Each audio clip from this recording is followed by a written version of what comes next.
Hello hi అండి అందరికీ. నేను ఒక మంచి రెసిపీతో మీ ముందుకు వచ్చాను. ఏంటంటే అరటికాయ పచ్చడి, పెరుగు పచ్చడి అండి అనుకోండి.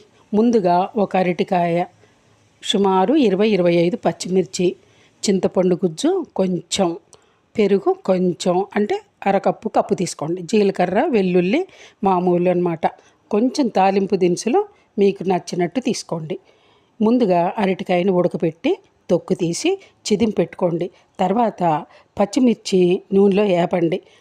ఆ వేపు పచ్చిదనం అంతా పోయి మంచిగా తెల్లటి బుడగల్లాగా వచ్చి ఉండాలి. తర్వాత మిర్చి, అరటికాయ తురుము, జీలకర్ర, వెల్లుల్లి, చింతపండు గుజ్జు అన్నీ వేసి మిక్సీ పెట్టేయండి. తర్వాత దానికి కావలసినంత టేస్ట్కి సరిపడినట్టుగా ఉప్పు కలిపేసేసుకోండి. తర్వాత ఒక కప్పు పెరుగు, చిక్కటి పెరుగు కలుపుకుంటారు కదా, అంతే. ఇక తాలింపు వేసిన తర్వాత ఫైనల్గా కొత్తిమీర జల్లేసుకోండి. రెడీ అయిపోయినట్టే. తింటే మళ్ళీ మళ్ళీ అడగకపోతే చెప్పండి. కాబట్టి లేట్ చేయకుండా చట్నీ చేసి ఎలా ఉందో కామెంట్ చేసి చెప్పండి. అంటారు కదా, ఆహా ఏమి రుచి అనరామై మరచి. Thank you. లైక్ చేసేయండి, మర్చిపోలేదు కదా, షేర్ చేయండి. Thank you.